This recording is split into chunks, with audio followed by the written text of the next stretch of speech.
সারা বাংলায় আজ এবং কাল এই দুদিন সরস্বতী পুজো।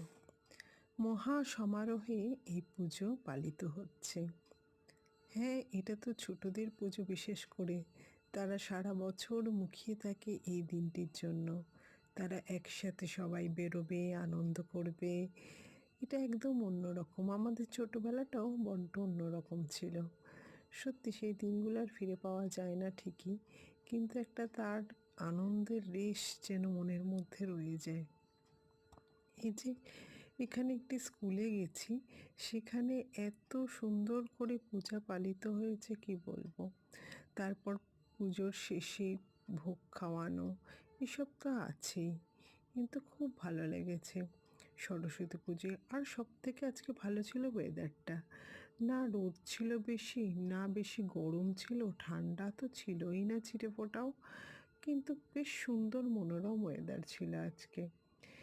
আজকে এই সুন্দর একটা পরিবেশের মধ্যে বেড়াতে বেড়াতে একটাই কথা মনে হচ্ছিল যে বাংলার বুকে এই পুজো যেন অনেক অনেক অনেক দিন স্থায়ী হয়।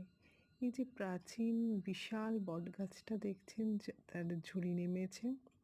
এই বটগাছটাও একটি স্কুলের ধারেই অবস্থিত। ওই স্কুলের কতদিন ধরে এই সরস্বতী পুজোর সাক্ষী কে জানে। অনেক দিনের এই কত কি গাছটা দেখেছে।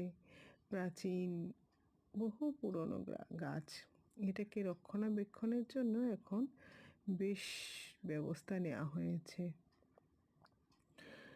এই রাস্তা, সড়ক, সব থেকে ভালো লাগেছে এটা সরস্বতী পুজোয়। এই যে ছেলে মেয়েদের পাঞ্জাবি শাড়ি পরে যাওয়া, রঙিন রঙিন পাঞ্জাবি, মনে হচ্ছে দেখে যেন রঙিন প্রজাপতি উঠছে চতুর্দিকটা। মানে বাসে করে আমি যাচ্ছি আসছি, চারদিকে আমি তাদের সাজগোজ এগুলোর মধ্যেই যেন মন ভরে গেল দেখে।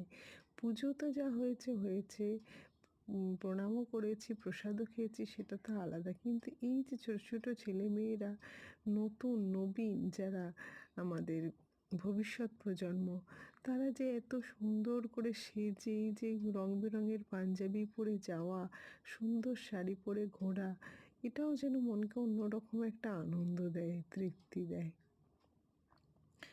এই যে ফাঁকা রাস্তার মধ্যে স্কুল পাড়া, এটা এখানে সব আশেপাশে সব স্কুলে ভর্তি।